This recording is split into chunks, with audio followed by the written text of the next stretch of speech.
Hello दोस्तों, welcome back to my YouTube channel. My name is Sanjay Sharma और आप सबका हार्दिक स्वागत आपके अपने यूट्यूब चैनल संजय शर्मा में। तो दोस्तों, कैसे हैं आप सब? उम्मीद करता हूँ आप सब बढ़िया होंगे। मैं भी बढ़िया हूँ। तो हम लोगों को लाइफ में कभी ना कभी मोटिवेशन की ज़रूरत तो पड़ती है, चाहे फिर हमारी पर्सनल लाइफ हो, प्रोफेशनल लाइफ हो, या हम कुछ भी काम कर रहे हो। मोटिवेशन हमारी लाइफ में एक बहुत इम्पोर्टेंट रोल प्ले करती है। जब हम स्ट्रेस में होते हैं या हमारा कॉन्फिडेंस लो होता है, तो जब हम कोई जैसे मोटिवेशनल स्टोरी पढ़ ली, मोटिवेशनल वीडियो देख ली, या किसी से बात कर ली, किसी ने हमें मोटिवेट किया, तो हमारा कॉन्फिडेंस अपने आप ग्रो अप हो जाता है। तो जब कॉन्फिडेंट होते हैं तो एक अलग ही एनर्जी होती है, हर काम को करने का एक अलग ही मज़ा आता है। तो मतलब सब कुछ अच्छे से होता है। तो बात करूँ, मोटिवेशन बहुत ही इम्पोर्टेंट रोल प्ले करती है हमारे कॉन्फिडेंस को भी बढ़ाने के लिए। तो आज इस चैनल पर इस वीडियो के माध्यम से मैं आपके साथ एक बहुत ही बेहतरीन मोटिवेशनल स्टोरी डिस्कस करने जा रहा हूँ, जिसको सुनने के बाद आपका कॉन्फिडेंस भी बढ़ेगा, आप मोटिवेट भी महसूस करेंगे और आपको अच्छा भी लगेगा।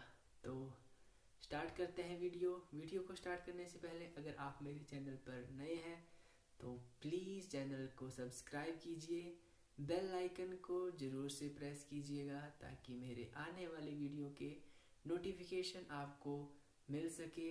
अगर वीडियो अच्छा लगे तो लाइक, एक प्यारा सा कमेंट और शेयर भी ज़रूर कीजिएगा ताकि और भी मोटिवेट हो सके।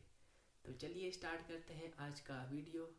तो आज की हमारी स्टोरी है, तो हमारी स्टोरी का टाइटल है गुरु की अनमोल सीख जिसने सब कुछ बदल कर रख दिया। तो दोस्तों, कई बार ऐसा होता है कि हम कुछ काम इस वजह से टाल देते हैं कि इसको करने से क्या बेमतलब का काम है, मतलब ऐसे ही काम को टालते जाते हैं और आराम का जीवन जीना चाहते हैं, मेहनत करना नहीं चाहते, लाइफ में ऐसे ही आगे बढ़ना चाहते हैं। तो ऐसे तो लाइफ में आगे बढ़ना संभव नहीं है। मेहनत तो करनी पड़ेगी, काम भी करना पड़ेगा, तभी लाइफ में आपको सक्सेस मिलेगी, तभी आप आगे बढ़ सकेंगे। अपने आप को मोटिवेट करना पड़ेगा, खुद से लड़ना भी पड़ेगा, तभी आपको सक्सेस मिल सकेगी और आप सक्सेसफुल लाइफ जी सकेंगे। गुरु की सीख। एक बार एक गुरु अपने शिष्य के साथ कहीं जा रहे थे, तो चलते चलते उन्हें बहुत प्यास लगी। तो वह एक खेत के पास जाके खड़े हो गए।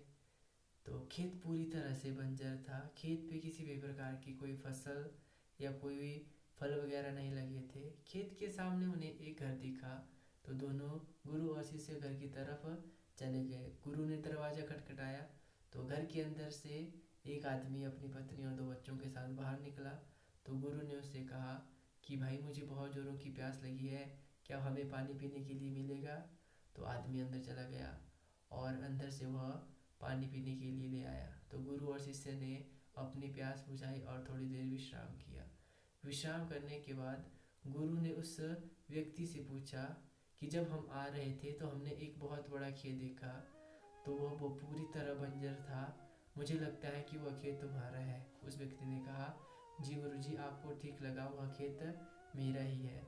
तो गुरु ने उससे प्रश्न किया, अगर वह खेत तुम्हारा है तो तुमने उस पर कोई फसल क्यों नहीं बोई? तो उस व्यक्ति ने गुरु को जवाब दिया कि गुरुजी, मेरे पास एक भैंस है जो बहुत दूध देती है, उसके दूध पीने से मेरे और मेरे बच्चों का पेट भर जाता है, और जो बचता है उसे हम बेच देते हैं तो गुजारा भी चल पड़ता है। तो बेकार की मेहनत क्यों करें, खेत में हल चलाएं, फसल बोएं, फिर काटें, हमारा गुजारा तो चल रहा है, मेहनत किसने करनी? तो गुरु ने बोला, ये भी ठीक है।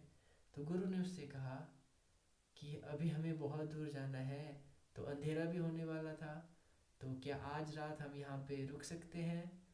तो उसने कहा, हाँ जी, आप रुक जाइए यहाँ पे। तो उन्होंने गुरु के रहने का इंतज़ाम किया और शिष्य और गुरु खाना खाकर सो गए। आधी रात को गुरु अपने शिष्य के कमरे में जाते हैं और शिष्य को उठाते हैं कि उठो, अभी हमें यहाँ से निकलना है। तो शिष्य गुरु से कुछ नहीं पूछता, वो अभी चलने की पूरी तैयारी कर लेता है।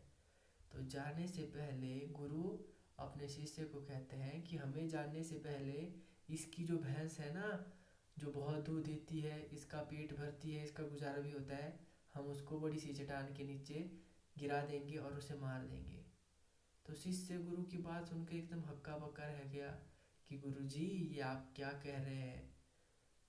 तो शिष्य गुरु ने कहा, जो मैंने तुम्हें बोला तुम्हें मेरी आज्ञा का पालन करना होगा।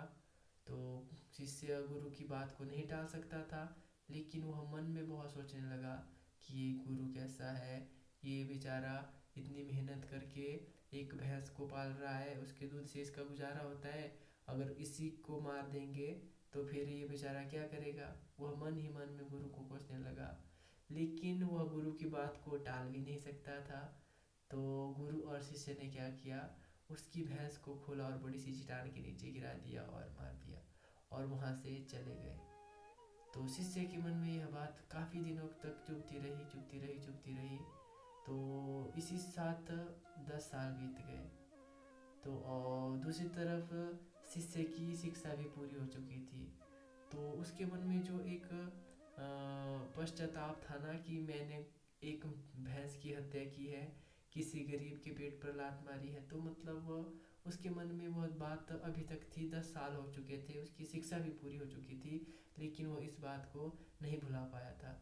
तो उसने सोचा अब मेरी शिक्षा भी पूरी हो गई है, क्यों न जाके अपने उस पाप को सुधारा जाए और उस व्यक्ति की कुछ मदद की जाए और मैं उससे माफ़ी भी मांग लेता हूँ। तो शिष्य उसी गांव में उसी जगह पर जाता है, लेकिन जब वो वहाँ पहुँचता है तो वहाँ देखता है कि पूरा खेत फलों से भरा हुआ था। चारों तरफ बहुत सारे फलों के पेड़ लगे हुए थे और उन पेड़ों के बीच में एक बहुत बड़ा घर बना हुआ था। तो उस बड़े से घर को देखकर शिष्य को ऐसा लगा कि उस व्यक्ति ने अपना सब कुछ बेच दिया है और वहाँ से चला गया है। शिष्य ऐसा मानकर वहाँ से जब जाने लगा, तब वहाँ पर एक गाड़ी रुकी और उस गाड़ी में से वही व्यक्ति निकला जिससे शिष्य 10 साल पहले मिला था, जिसकी भैंस की हत्या की गई थी। लेकिन पहले जिस हालत में वो मिला था, अब वो बिल्कुल वैसी हालत में नहीं था।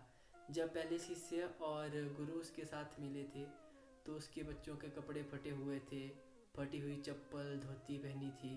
लेकिन जब अब वह गाड़ी से निकला तो उसकी हालत पहले जैसी नहीं थी। अब उसने चश्मा, टाई, शूट, जूते सब कुछ पहने हुए थे।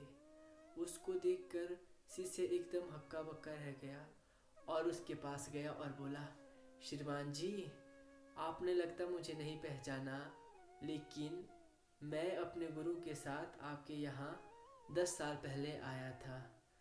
तो उस व्यक्ति ने जवाब दिया, मैंने आपको पहचान लिया, उस दिन को मैं कभी नहीं भूल सकता।